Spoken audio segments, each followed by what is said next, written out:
중요한 요직에 근무했던 사람들 중에 간혹 그 일을 마치고 난 다음에 권력의 중심부에 있었던 내용을 폭로하는 책을 쓰는 경우가 가끔 있습니다. 우리 지난 트럼프 행정부 때 중요 요직을 했던 몇 사람들이 그렇게 하기도 했습니다만, 물론 이것은 미국 같은 자유주의 나라이니까만 가능한 일이기도 하긴 하나, 그때 드러난 숨겨진 실상을 보고 많은 국민들이 드러난 것과 실제 모습의 차이를 보고 충격을 받기도 하지 않았습니까? 우리가 배우는 역사들도 대부분 주로 그 시대의 성자들이나 또 지배자들이 중심으로 쓴 기록이다 보니 그 기록된 내용과 실제 그 당시 상황은 상당히 차이가 있었을 것으로 생각이 되고, 또 우리가 배우는 많은 역사들은 유럽과 서구 중심에서 기록된 역사이다 보니 이 역시 실제 상황과도 괴리가 없지 않다고 할 수 있겠습니다. 우리가 사는 이 세상의 삶도 우리 모두가 이 세상의 관점에서만 보고 살다 보니까 우리가 경험하는 이 세상의 일이 매우 제한적일 수밖에 없으나, 만약에 우리가 하늘의 관점에서 우리가 사는 세상을 한 번이라도 볼 수 있다면 우리가 사는 이 세상에 대한 이해, 또 삶을 살아가는 자세, 굉장한 큰 변화가 있을 것이라는 생각을 해봅니다. 실제 사도 바울께서 삼층천을 올라가서 그곳에서부터 이 세상을 한번 내려본 이후에 그의 죽음과 삶에 대한 관점이 완전히 바뀌게 됩니다. 그가 빌립보스에 만약 내게 사는 것과 죽는 것을 택하라고 한다면 나는 지금 죽어 주님과 함께 있는 것을 택하고 싶다라고 말할 정도로 관점이 바뀌기도 했습니다. 또 부자와 나사로의 유명한 비유에서도 보면, 부자가 만약 한 번이라도 자기의 삶의 그 끝이 어떻게 될 건지를 생각했다고 하면 그렇게 살지는 않았겠지요. 이처럼 우리가 정말 우리가 걸어가는 삶의 그 끝의 실상을 제대로 안다고 하면 우리는 어떤 길을 걸어가야 될 것이며 또 이 길을 어떻게 가야 될 것인지를 다시 깊게 생각하며 가게 되리라 믿습니다. 그 당시 핍박을 받는 초대교회의 현실은, 또 그들이 봤던 눈에 보이는 현실은 로마의 보좌가 세상의 중심이었고, 또 그들이 말하는 평화가 참 세상의 평화인 것처럼 보였습니다. 그러나 요한의 눈을 통해 열려진 그 실상을 통해 보니까 우주의 보좌는 다른 곳에 있었고, 그 위에 앉아서 통치하시는 참 왕의 왕은 로마 황제가 아닌 그에 의하여 죽임당한 어린 양 예수였다고 하는 것이 드러나게 됐고, 또 로마의 평화라고 하는 것도 겉으로는 평화이지만 그 겉모습을 들추어 보니까 그 속에 불의와 폭력과 피 흘림이 많았다고 하는 것이 나타나게 된 것입니다. 이렇게 사도 요한이 본 하늘 보좌의 환상과 또 세상 통치의 중심을 보면서 과연 이 세상을 다스리는 왕이 누군가 하는 것을 보게 됐는데, 바로 이 실상을 보면서 비로소 그 로마 황제 숭배 때문에 핍박을 받기도 하고 고통을 당했던 초대교회 성도들이 그 실상을 봤기 때문에 그 박해를 이기고 고통을 이기고 끝까지 믿음의 길을 갈 수가 있었습니다. 그리고 이어지는 두 번째 환상은 두루마리 책을 펼치는 환상이었습니다만, 그 두루마리 책이라는 것은 하나님이 그 속에 기록한 하나님의 뜻이자 그 뜻을 역사 속에 펼쳐내는 자에 관한 내용입니다. 이 보좌에 앉으신 이의 손에 들린 두루마리 책이 7 봉인이 되어 있었습니다. 그 봉인을 뗄 자, 즉 그 책을 펼쳐서 그 속에 담긴 내용을 바르게 알고 또 그 속에 담긴 내용을 역사 속에 이루어갈 자를 아무리 찾아도 보이지 않았으나, 바로 그때 어린 양 예수께서 그 봉인된 두루마리를 손에 쥐시고는 하나씩 둘씩 그 봉인을 떼어가기 시작합니다. 즉 그러면서 진짜 세상에 관한 실상이 드러나기 시작한 것이지요. 그러면서 첫 번째 떼어진 봉인이 바로 떼어지자 흰 말과 그 말 위에 탄 자에 대한 환상이 나타났습니다. 성경에 주로 흰색 그러면 순결하고 선하고 그런 뜻인데, 그 흰 말 위에 올라탄 자는 겉으로는 흰색인데 손에 활을 들고 이기려고 했던 자입니다. 즉 메시아임을 가장한 이른바 메시아의 패러디라고 할까요? 가짜 메시아인데 겉으로는 흰색인 것처럼 행세했지만 속으로는 다른 또 활이라는 무력을 가지고 이기려고 했던 존재입니다. 자, 이 환상은 역사 속에 많은 이들이 소위 세상에 대한 메시아인 것처럼 등장하지만 실상은 그렇지 않은, 겉으로는 흰색인 것 같지만 속은 그렇지 않은 사람들이 매우 많았다고 하는 이것을 우리에게 알려주고 있습니다.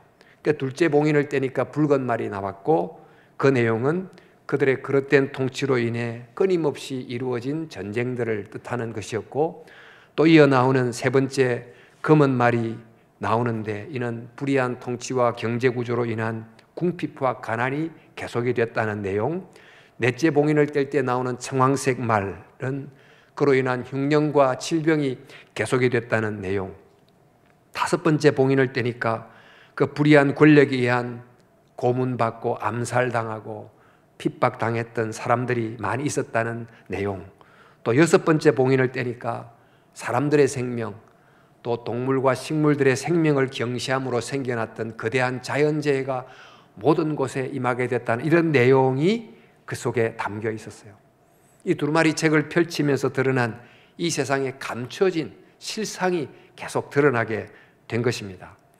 우리도 어떤 제품을 사면 그 제품에 사용 설명서가 있고 그 설명서대로 잘 사용하면 오래오래 사용할 수 있지만 그것과 정반대로 사용하면 얼마 가지 못해서 고장이 나는 것처럼 하나님이 우리를 창조하신 그 뜻을 따라 우리가 살아가면 이런 우리 두루마리인을 뗄 때 보이는 이런 문제들이 없겠지만, 그러나 하나님의 뜻과 반대해서 살아가는 이런 죄의 길을 계속 걸어가므로 이 죄의 결과가 누적되고 누적됨으로 수많은 세상 속에서 이런 어려운 고통들이 일어나게 된 것입니다. 이것은 바로 죄의 결과이면서 동시에 하나님이 내린 심판이기도 합니다. 그런데 점점 이런 죄의 결과가 누적되면서 누구도 여기서로부터 자유로울 수가 없고 모두가 심판 아래 있게 됐습니다. 사람마다 정도의 차이는 있기는 하지만 다들 이런 길을 걸어갔어요. 하나님을 떠나서 산다는 것을 깨닫지 못한 채로, 죄인 줄도 알지 못하는 채로 그렇게 계속 사람들이 걸어갔습니다. 그래서 이러한 사람들의 모습을 두고 사도 바울이 말하기를 모든 사람이 죄를 범하였음에 하나님의 영광에 이르지 못하더니, 모든 사람이 죄를 범하였음에 하나님의 영광에 이르지 못했다. 이 하나님의 영광이란 말은 하나님의 형상, 우리가 하나님의 형상을 입은 것이 하나님의 영광인데 어느 누구도 그 창조된 본래의 형상다움을 드러낸 존재가 없게 됐다는 것입니다. 그 결과 우리는 두루마리 책에 기록된 이런 심판을 받을 수밖에 없는 상황이 됐고, 아무도 그 진노로부터 자기의 힘으로 능력으로 피할 수가 없어서 모두가 다 이 실상을 볼 때 외쳐야 되는 말은 누가 이 진노에서부터 나를 건져낼 수 있을까? 이런 말을 하게 된다는 거예요. 누가 과연 이 하나님의 심판 앞에서 살 수 있을까? 이런 말을 할 수밖에 없다는 거지요. 바로 이런 질문으로 요한계시록 6장이 끝이 납니다. 그리고 드디어 두루마리의 7번째 봉인이 떼어지려고 하는 내용부터가 요한계시록 7장인데 그 7번째 인이 떼어지면 그 이후로 나오는 7 나팔과 7 대접의 재앙이라고 하는 그 죄로 인한 더 심한 결과가 점점 드러나게 되는데, 만약 이대로 두면 정말 아무도 그분의 진노에 설 사람이 없는, 구원받을 사람이 아무도 없는 상황이 되는 것입니다. 그때 이런 이 심판을 잠시 유예하고 이 심판을 억제하고 그런 심판으로부터 구원받는 사람이 있다는 것을 보여주는 내용이 계시록 7장에 나옵니다. 이 심판으로부터 구원을 얻는 무리들과 또 그들의 구원받은 이후에 최후의 모습이 어떻게 되는지를 이제 7장이 나타내주고 있는데, 우리 계시록을 쭉 읽다 보면 계속 두 가지가 함께 보입니다. 한 가지는 세상이 이대로 죄의 길을 계속가면 그 과정이 어떠하며 그 결국이 어떠한지를 보여주는 하나의 흐름이 있어요. 그 결과가 이제 바벨론의 멸망으로 끝이 나지요. 또 하나의 흐름은 그럼에도 불구하고 그 속에서 어린 양 예수님을 찾고 그분을 따름으로 걸어가는 길의 과정과 그 결국이 어떠한지를 보여주는 이 두 흐름이 함께 쭉 진행이 되고 있습니다. 이제 그 결국은 곧 새 예루살렘 성이 되겠습니다만, 만약 우리가 이 두 길의 그 길의 끝을 방바로 볼 수 있다면 지금 이 땅에서 우리가 어떤 길을 택하고 또 어떻게 가야 되는지를 생각하고 힘들지만 마땅히 가야 될 길을 걸어갈 수 있지 않겠습니까? 여러분, 앞서 말한 것처럼 두루마리의 6째 인이 떼어졌고 이제 7째 인을 떼기 바로 직전인데, 바로 그때 4명의 천사가 땅의 사방에 불게 될 이 강한 심판의 바람을 잠시 붙잡고 있습니다. 이 바람을 놓아버리면 이 거센 심판의 태풍이 온 사방에 불게 될 텐데, 이 4명의 천사가 그 바람을 붙들게 하나님이 잠시 지시를 하셔서 막고 있어요. 그 내용이 바로 7장 1절입니다. 내 천사가 땅 네 모퉁이에 선 것을 보니 땅의 사방의 바람을 붙잡아 바람으로 하여금 불지 못하게 하더라, 이렇게 되어 있지요. 여러분, 우리는 이 세상 살면서 정말 착한 사람도 보고 또 정말 나쁜 사람도 보고 그렇습니다. 근데 착한 사람들을 보면, 선한 사람을 보면 감동도 하지만 악하고 또 나쁜 사람을 보면 마음에 분노도 생기고 그러지 않습니까?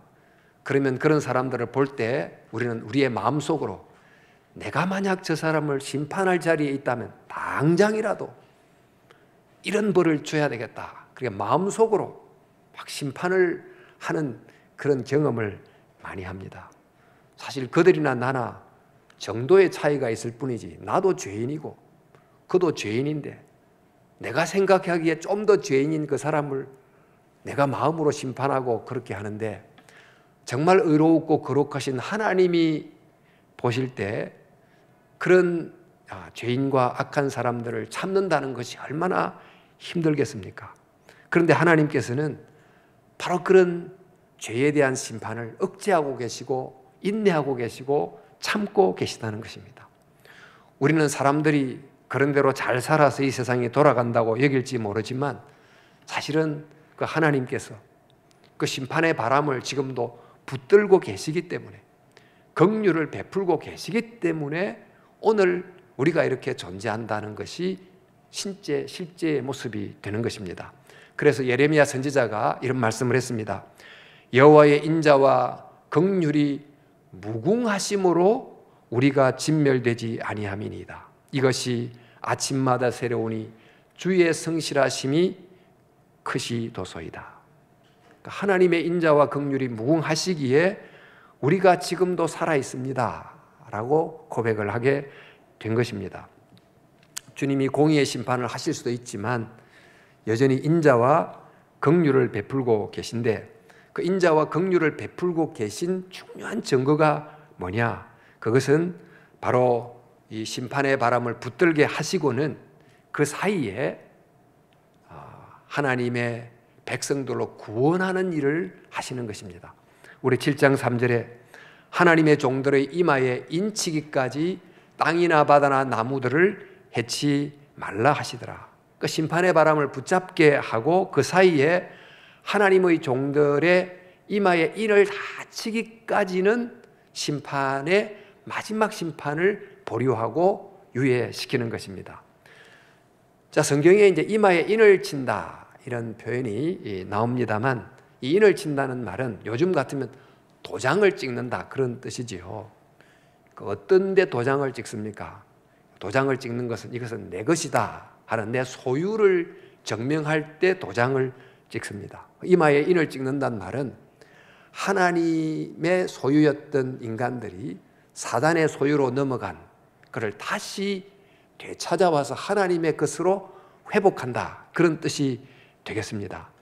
자, 이렇게 이제 하나님의 인을 찍는 사람들을 하나님이 만드시는데, 우리 하나님이 애굽에 재앙을 내리실 때를 한번 생각해 보시면, 애굽에 하나님이 심판을 내리실 때 첫 번째 재앙, 두 번째 재앙, 계속 재앙을 내리시고, 재앙을 내릴 때마다 파라오가 회개하기를 기다리셨습니다. 하지만 파라오는 끝까지 회개하지 않습니다. 그러자 마지막 장자가 죽게 되는 10번째 재앙을 앞두고 잠시 멈춥니다. 그리고는 이런 말씀을 하세요. 누구든지 문설주의 어린 양의 피를 바르는 집은 장자가 죽는 죽음의 재앙이 넘어간다고 말씀을 한 것입니다. 그가 비록 애굽인이라 할지라도 문설주의 어린 양의 피라는 표를 붙이기만 하면 재앙이 넘어간다고 하신 것입니다.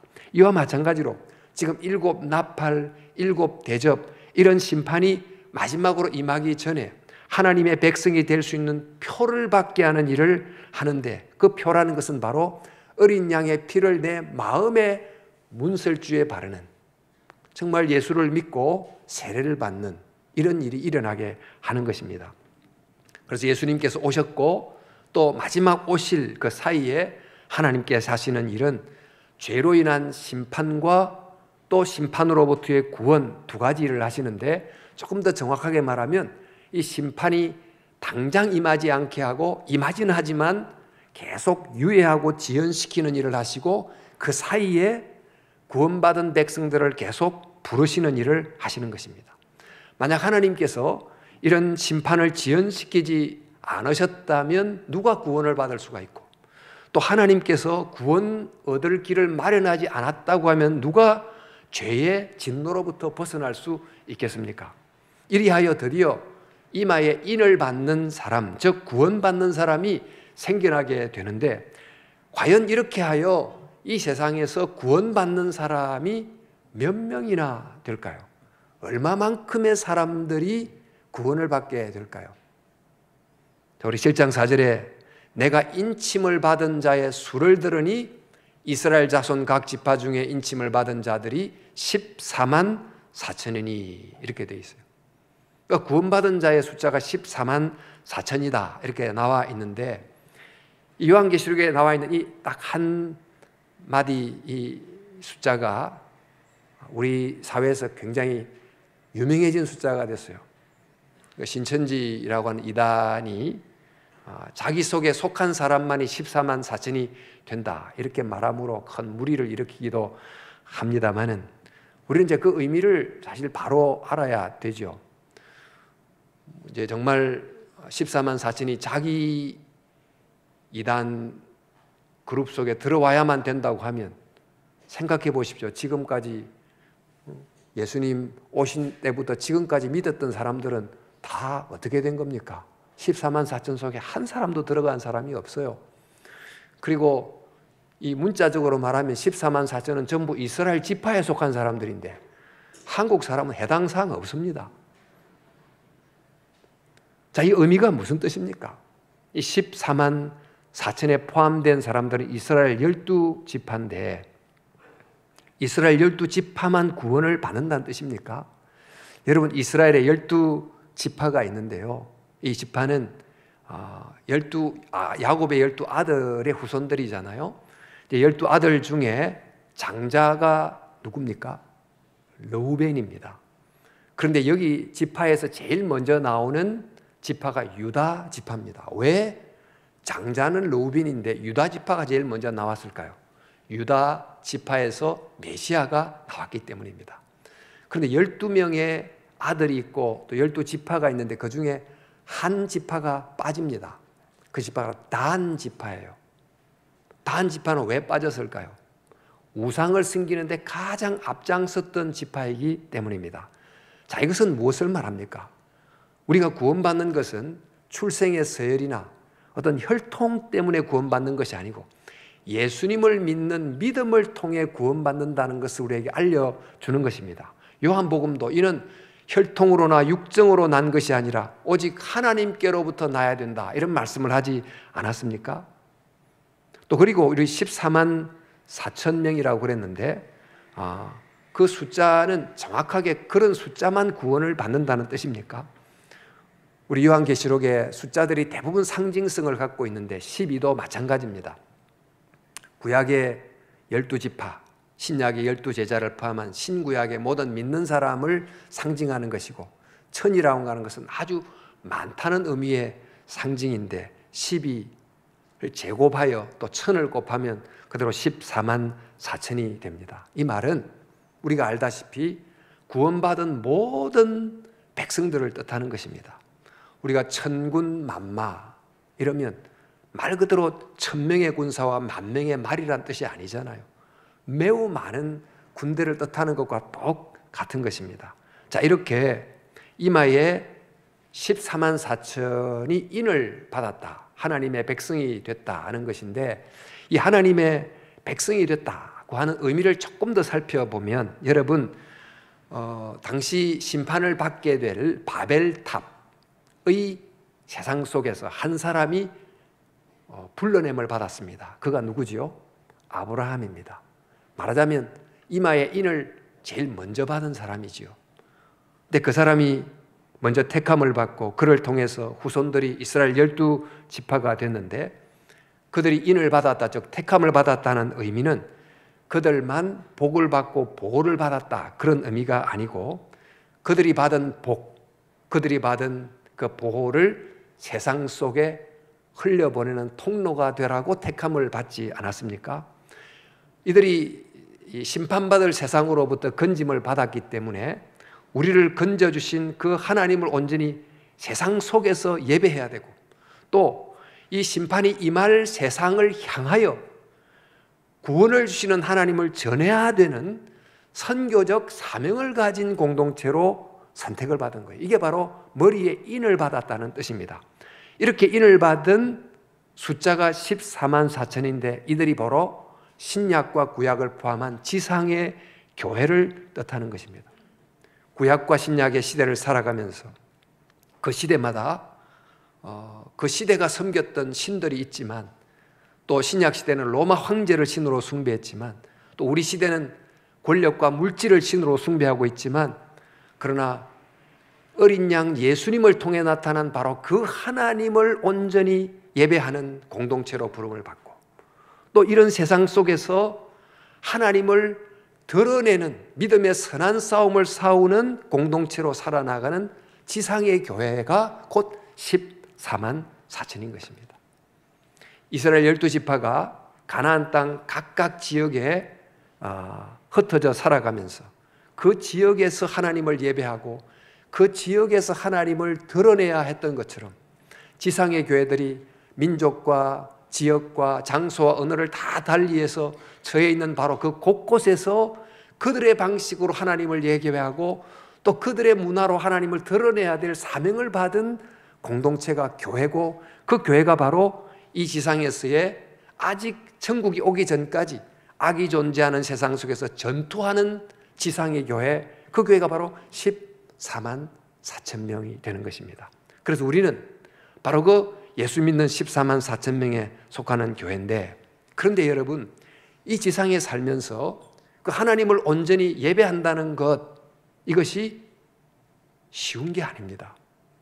물론 우리는 지금 핍박이 없는 사회에서 살다 보니까 마음만 먹으면 믿을 수 있지만, 핍박이 심한 곳에서는 하나님을 온전히 예배한다는 것 참 어려운 것입니다. 어쩌면 우리 시대는 핍박이 없기 때문에, 너무 유혹이 많기 때문에 역설적으로 하나님을 믿기가 어려운 시대를 우리가 살아갑니다. 이런 모든 세상의 수많은 유혹에도 불구하고 하나님을 정성을 다 예배한다는 것 쉬운 게 아닙니다. 게다가 또 하나님을 증거하는 일, 그 역시 쉽지 않고 제대로 증거하려고 하면 핍박도 따르고 어려움도 따릅니다. 그럼에도 불구하고 정말 이 길을 끝까지 가게 하려면 우리 힘으로는 어렵고 이 길을 갔을 때 그 길의 끝에 일어날 모습이 무엇인지를 우리가 안다면, 이 힘들고 때로는 어려운 길이지만 이 어린 양 예수님의 뒤를 따라가는 길의 그 끝에 있을 영광의 모습을 볼 수 있다면 우리는 힘들어도 이 길을 끝까지 가게 되지 않습니까? 그래서 하나님이 이 요한을 통해서 이 14만 4천 명, 이 지상의 교회들이 이 땅에서 믿음의 선한 싸움을 싸우며 가게 된 그 끝에 어떤 일이 일어나는지를 먼저 보여주는 거예요. 그 일이 바로 7장 9절 말씀 이렇게 나와 있습니다.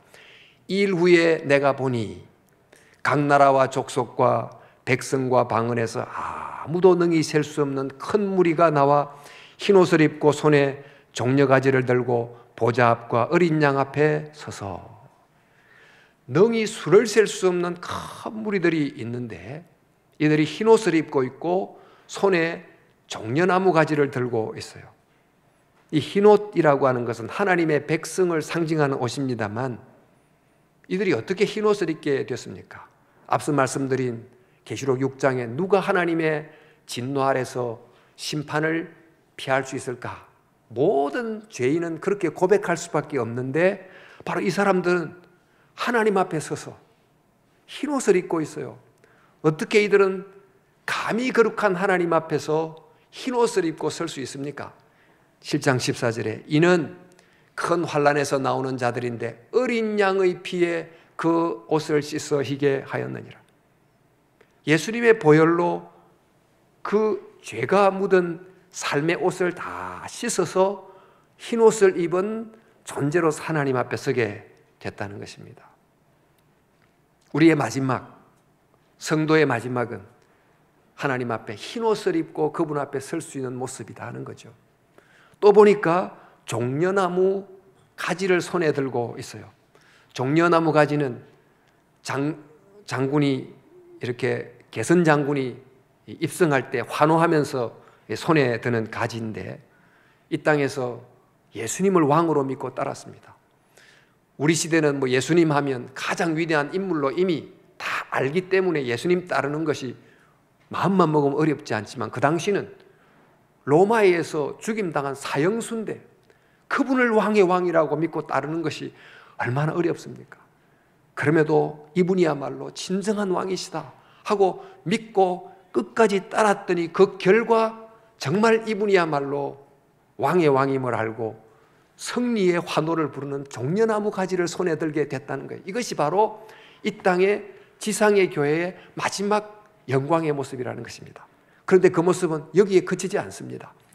우리 그 다음 구절에 보니까 그들이 하나님 보좌 앞에 있고 그의 성전에서 밤낮 하나님을 섬기며 보좌에 앉으시니가 그들 위에 장막을 치시리니 그들이 다시는 줄이지도 아니하고 목마르지도 아니하고 해나 아무 뜨거운 기운에 상하지도 아니하리니 이는 보좌 가운데 계신 어린 양이 그들의 목자가 되사 생명수 샘으로 인도하시고 하나님께서 그들의 눈에서 모든 눈물을 씻어 주실 것임이니라. 보니까 예수님을 믿는다는 이유로 줄이기도 하고 목마르기도 하고 상하기도 하고 눈물을 흘리기도 하고 그렇게 했지만 그러나 그 믿음의 길을 다 걷고 난 다음에 최후의 결과를 보니까 이분들이 하나님의 보좌 곁에 서 있고, 아니 하나님께서 그들 가운데 장막을 치신다. 즉 하나님이 그들 가운데 그들을 성전으로 삼고 계신다. 이 땅의 모든 수고를 거치고 이 땅의 수고와 비교할 수 없는 영광을 누린다는 거예요. 하나님 앞에 받게 될 그 하나님의 나라에 대한 묘사가 매우 짧은 몇 구절로 나와 있지만 이것이 이 전투하는 지상의 교회가 마침내 받게 될 미래의 모습이라는 것입니다. 여러분 지금 예수님을 믿는 것을 점점 등한시하는 경향이 많은 것 같아요. 우리 한 30, 40년 전만 해도 주일을 정말 제대로 지키려고 노력했던 믿음의 선배들이 참 많습니다. 우리 조금 전 세대만 해도 그래도 주님을 향한 예배의 시간을 잘 지키려고 정말 최선을 다한 분들이 많이 있었습니다만은, 요즘에는 예전보다 훨씬 주일 예배 지키기도 쉽고 믿기가 쉬운데 예배를 덜 중요하게 생각하고, 또 믿는다는 것을 삶의 중심에 두지 않고 점점 주변으로 밀어내는 그런 경향이 있어요. 또 아니, 예수 믿는 것이 중요하기보다 예수 믿지 않고도 잘 살아가는 사람이 더 부럽고 저 사람처럼 되면 좋겠다, 이런 생각을 하기도 해요. 왜 그럴까요?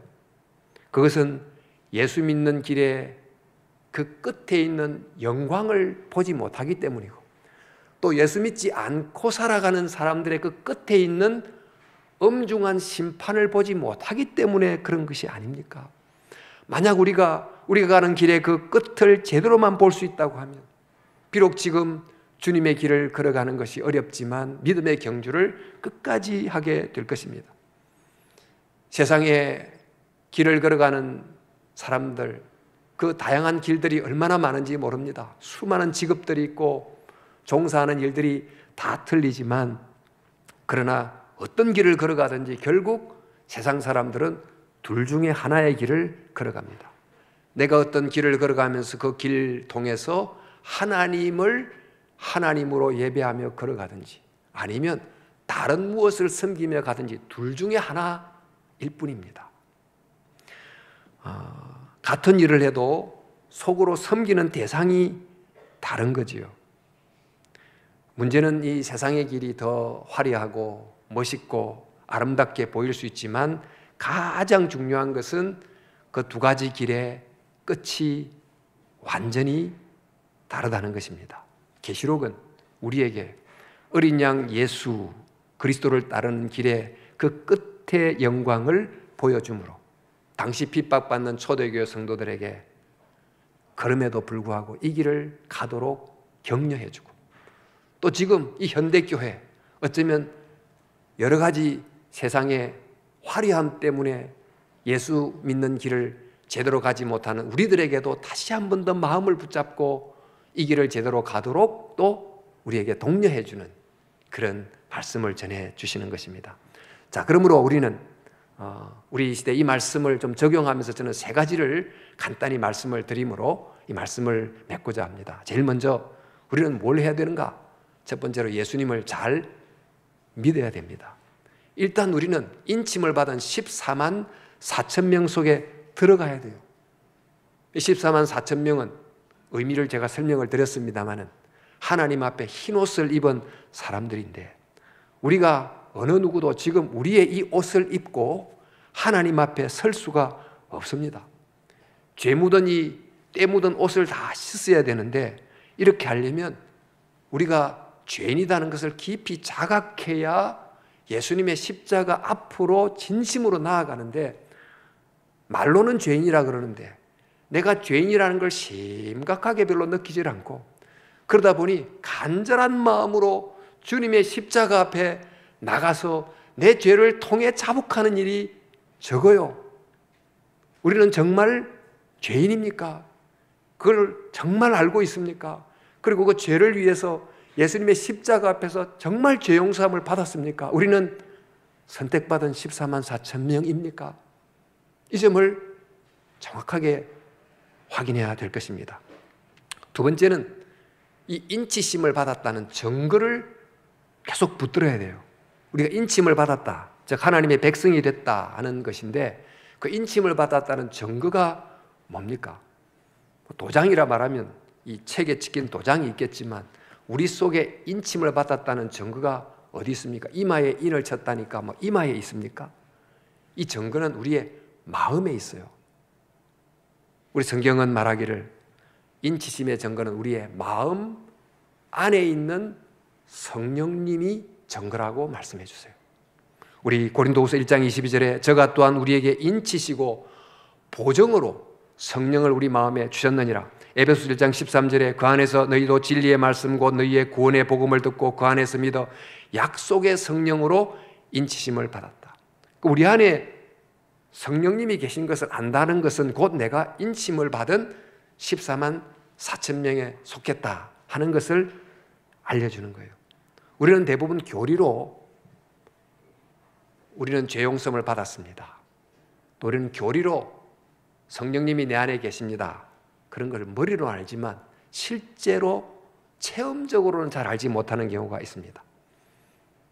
내 안에 성령님이 계신다고 하지만 성령님이 때로는 말씀을 읽을 때나 찬송을 부를 때나 기도를 할 때나 나에게 하시는 말씀을 거의 듣지 못하고 주로 세상의 소리를 듣고 내 감정의 소리를 듣고 그렇게 살면서 지내지 않습니까? 그러나 성령님은 우리 안에 때로는 말씀과 기도를 통해서 회개할 마음도 주시고 감사할 마음도 주시고 용서할 마음도 주시고 그렇게 하십니다. 들으려고 하면 조금씩 더 들리지만 그러지 않으면 아예 잘 듣지 못한 채로 지날 수가 있습니다. 여러분, 우리는 내가 인침을 받았다는 것을 성령님이 내 안에 계심을 통해서 확인함으로 깨달을 때 얼마나 마음에 확신이 됩니까? 바로 이것을 붙들어야 이 길을 끝까지 갈 수 있는 것입니다. 세 번째는 이 어린 양 예수의 길을 전해야 됩니다. 말씀드린 것처럼 이 세상에는 죄의 결과로 인한 심판이 계속해서 임하고 있습니다.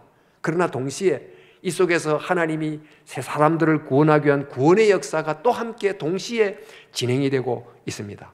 이럴 때 교회가 어떻게 해야 됩니까? 이 세상의 심판 가운데서 죄의 결과로부터 구원하기 위한 선교의 노력을 정말 열심히 해야 되는 것입니다.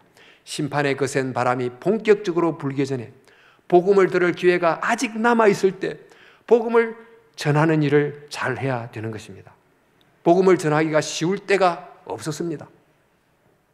초대교회 때는 우리 때보다 훨씬 더 어려웠고 또 지금은 코로나 이전보다 지금은 더 어려워졌습니다만 그러나 코로나 이후 많은 사람들이 더 많이 힘들어하고 더 많이 외로워하고 더 많이 고통하고 어쩌면 이것이 더 복음의 열린 문일지도 모르겠습니다. 열린 문을 찾아서 하나님의 복음을 전해야 됩니다. 사랑하는 성도 여러분, 우리는 지금 어린 양 예수의 길을 따라 믿음의 길을 걸어가고 있습니다.